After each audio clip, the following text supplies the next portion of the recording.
This beefy camera is the Canon EOS 1D Mark IV. This camera from 2009 was a flagship and a staple in the Canon lineup. Today, we're going to be going over how this camera does in 2025. To start off here with the basic stuff, it is a 16 megapixel crop censored camera, although it's not your usual 1.6 crop. It is a 1.3 crop APS-H. And so what you may be wondering is, well, that could give you some interesting use cases, or you may be thinking, I have never heard of that before. Let's get a little more into it. But before we do that, let's go ahead and talk about the camera itself a little bit more and what else it has.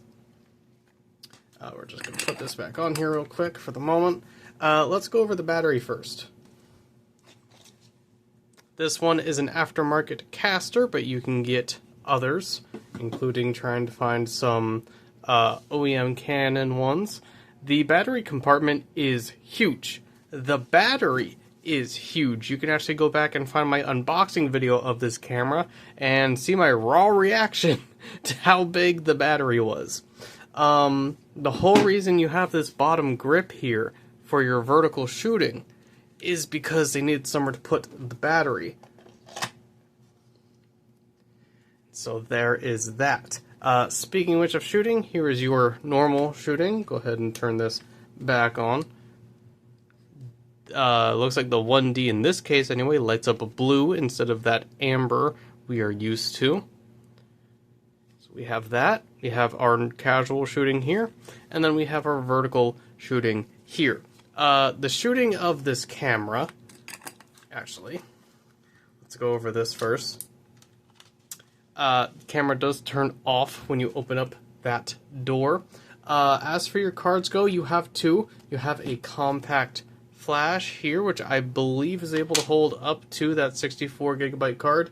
Then you have SD cards here, which is only able to make it up to, I believe, 32 gigs, and it cannot handle anything faster than SDHC. So in order to use this camera, you do need to find slower SD cards, and you cannot go above that size either. If I remember correctly, it either shoots at 8 or 10 FPS. Let's go ahead and open this up.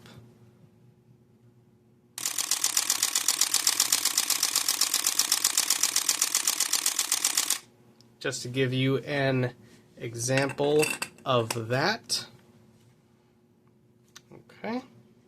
I'm going to go ahead and turn this off and then put our cards back in. So yeah, it's not... It can take some decently fast pictures. Now,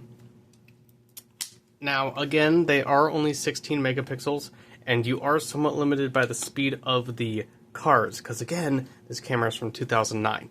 I got this camera with the charger. I'll go ahead and show you the charger as well, because it is not small. It does not easily fit into a bag, just like the batteries and the camera. Although, depending on the size of your bag, you could probably fit it just fine if you had a bigger bag. But if you have a small bag, just leave it at home and bring your batteries. The batteries will last, most likely. It depends on what all you're doing with it. But, yeah, 16 megapixels. APS-H, as I had already gone over. Yeah, so let's talk about the APS-H sensor a little bit more here. Let's go ahead and try to re-angle us here. That's slightly better. All right, so I got three lenses here. I have a full frame telephoto 70-300. This is not a great lens, but it's what I have. I have here my casual lens 28-75. Love that lens. And then here I have a 1.6 crop sensor super zoom that we will also go ahead and look at. Now, we're just going to go ahead and throw these onto the camera real quick. And APS-C, or sorry, APS-H is kind of interesting in the fact that you do get the benefit of being able to put on a full frame lens and get more zoom without all the drawbacks of going with a 1.68 crop APS-C sensor. So you can still get some of that extra light, some of that extra detail, while still having some extra zoom in there. It's a very interesting middle ground. Now, if I could stop bumping that. All right, let's see here. Okay, so go ahead and try to set up our live view here. We can see I'm just looking at the dial for my volume there for the desktop. We can see I don't really have anything as a frame of reference, but it is able to see it just fine, and it is a little bit more zoomed in compared to a normal sensor. And of course, that will be more dramatic with this, because instead of timesing 75 by 1.3, you will be timesing 300 by 1.3. And the longer the reach lens, you know, that is really where the more length you're gonna get from using some sort of crop censored camera. And it does have live view. It's not the best live view, but it does have live view.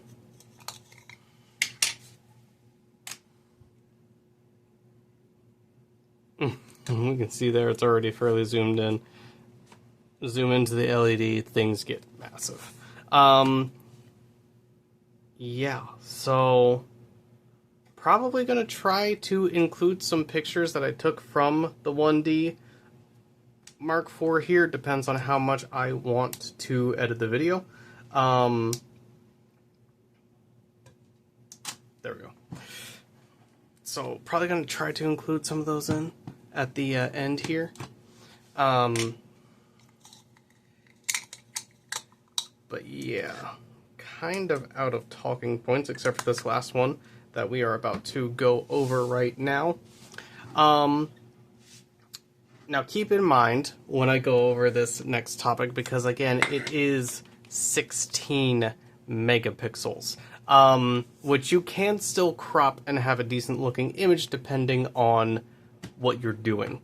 So if we look here, the EF mount looks like this. An EFS mount will have a circular ring that bumps up higher than the pins. That you cannot put onto this camera. But even though this is a 1.6 crop lens, because it doesn't bump up like that, you are still able to use this lens on a camera like this, be it APS-H or full frame, just fine. The issue is you can kind of see it in the viewfinder. If I look in the viewfinder here, it's actually not crazy noticeable. It's about the same. It's hard to tell, but there is darkness around the corners. So what you could do is you could use some APS-C lenses and then just crop in slightly. Now, I think it's going to get worse when I zoom in here. It actually did not get worse. Actually, it might have gone away. You can kind of see what I'm talking about here. Hang on, let me see if I can get a different lens here. I think this wide angle has a bit more, if I remember correctly. Let's go ahead and try this one. This is an APS-C 10 to 20. No. It's about the same. So that's kind of the thing that I want to point out with these APS-H sensor to cameras, is that in some cases, depending on each lens, you can use APS-C lenses on this APS-H camera. You might have some darkness in the corners. Again, it's hard to see like this, but there is darkness in those corners because that is where the physical body of the lens is. But in some cases, you can zoom in just a little bit and crop that out, and in some other cases, it will fit the frame perfectly fine. It really does depend on each APS-C lens. So the question is kind of, in conclusion, are you fine with losing out on a lot of features because it's a camera from 2009? Are you fine working with the weirdness of the sensor, it being APS-H? And in this specific case, are you okay with 16 megapixels? If you're fine with those, you get a camera that has 2 cards, has built-in vertical grip, has big old batteries, is built tough. You know, it really just depends on your specific use case. Hope you guys enjoyed this one. We will see you in the next one as we come to a close of the 25 days of Christmas, Vidmas, whatever you want to call it. And yeah, we will see you guys in the next one. Have a good one, guys.